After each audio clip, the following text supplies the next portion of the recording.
Welcome back. The details.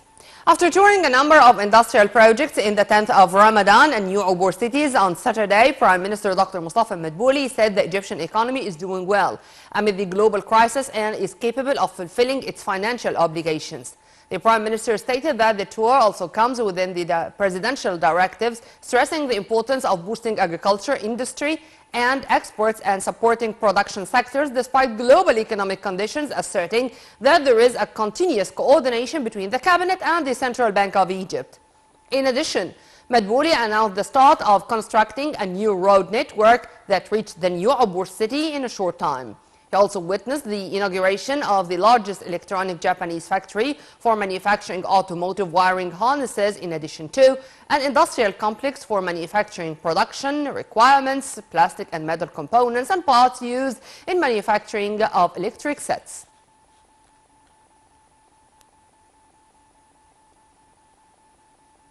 Japan Prime Minister Fumio Kishida starts his African tour by visiting Egypt as he is scheduled to hold talks with senior state officials tackling ways of boosting bilateral ties in various domains. Japanese Ambassador to Cairo, Oka Hiroshi, confirmed that the visit comes within the framework of the continued efforts exerted by both countries to achieve sustainable development. Hiroshi added that the visit aims to promote bilateral cooperation between Egypt and Japan, as Japan considers Egypt an essential partner in the Middle East and Africa. The Japanese exports to Egypt reached $73 billion and $700,000 during the year 2021-2022, to edge up by about 98.7% more than the previous year. The National Dialogue Board of Trustees convened to complete the preparations ahead of the National Dialogue suggested launch on May 3rd. General Coordinator of the National Dialogue, Diyar Ashwan, said the meeting put suggestions to the inaugural session, praising the decision of President Abdel Fattah Sisi to pardon a number of prisoners. The National Dialogue Board of Trustees also called on all Sudanese parties to negotiate for the sake of Sudan. Ashwan also praised the ongoing Egyptian efforts to settle the Sudanese crisis peacefully, as well as dealing with its numerous repercussions, including the evacuation of Egyptians in Sudan and offering all facilitations to receive all people who depart from Sudan to Egypt, especially Sudanese people who are always welcomed by Egypt. Rashwan confirmed that the continuation of preparing for the upcoming national dialogue amid the unprecedented circumstances affirms its significance to probe all what concern Egyptian people and national priorities, in addition to a determination of all participating sides to guarantee its success with the aim of realizing Egyptian people's aspirations.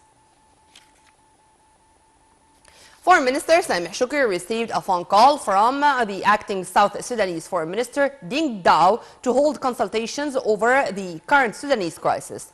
Foreign Ministry spokesperson Ambassador Ahmed Abu Zaid said that the call tackled efforts made by the two sides to boost reaching a permanent ceasefire in Sudan based on the Egyptian South Sudan initiative that has been agreed upon during the call between President Abdel Fattah al-Sisi and his South Sudanese counterpart Salva Kiir on the 16th of April.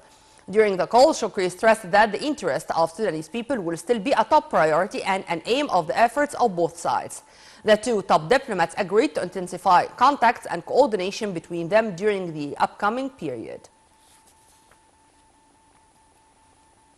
Within the framework of the state's efforts to evacuate Egyptian citizens from Sudan, the Foreign Ministry announced an amendment of the gathering and evacuation points of citizens who want to return to Egypt. The Foreign Ministry pointed that these points will be at the General Consulate of the Arab Republic of Egypt in Port Sudan for maritime evacuation, while land evacuation will be through coastal and Arqin crossings. Meanwhile, the Foreign Ministry asserted that the crisis chamber at the ministry is continuing to receive calls and reports of citizens from the Egyptian community in Sudan 24/7.